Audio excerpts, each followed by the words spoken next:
Vous venez de faire une conférence sur Fort Boyard. Avez-vous envie de passer des vacances sur Fort Boyard? En été, pourquoi pas? Pourquoi pas? Parce que c'est un emplacement extraordinaire au milieu de l'océan, et à condition d'avoir un bateau à disposition. Bon, ma foi, pourquoi pas? Peut-être pas y rester 107 ans, mais en été, non, en été, ça peut être, c'est tout à fait agréable. Hein. Donc si on veut vous retrouver, on va à Fort Boyard en été, puis on a une petite chance de vous Ah ça, voir. je vous ai pas dit ça non plus.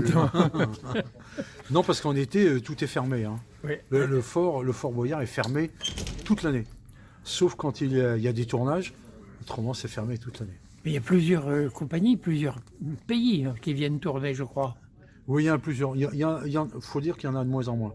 Ce qui est problématique pour la boîte de production.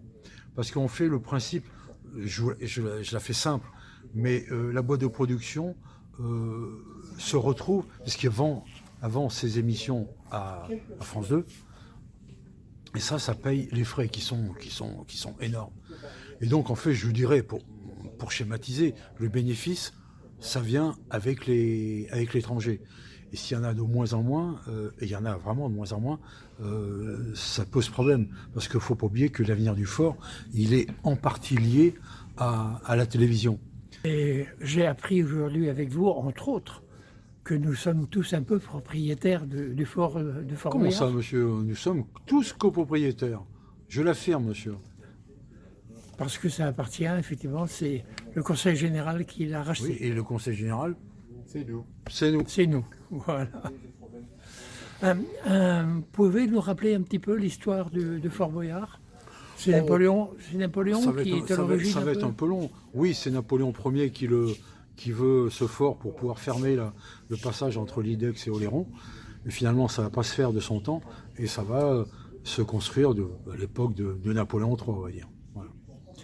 Le chantier, il y a eu plusieurs chantiers et il y a eu beaucoup de difficultés dans les chantiers. Ah ben aujourd'hui, c'est un chantier comme ça et ce serait pas concevable avec les moyens de l'époque. Parce que c'était des moyens dérisoires.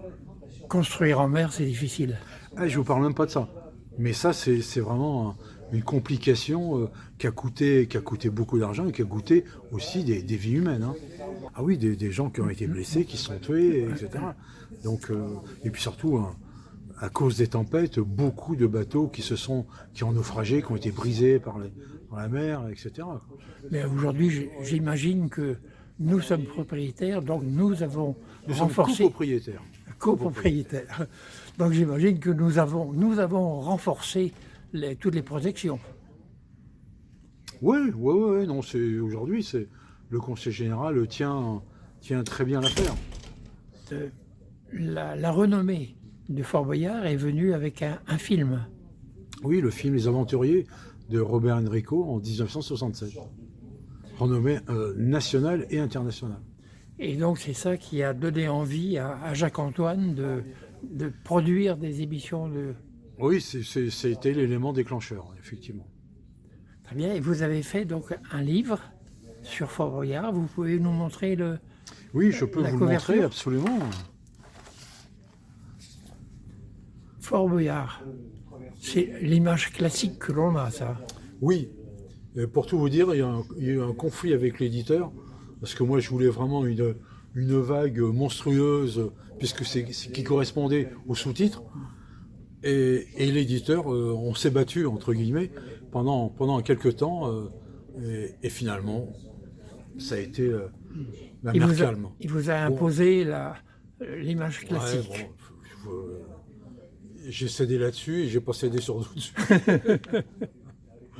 Merci beaucoup. Hein. Je vous en prie. Merci.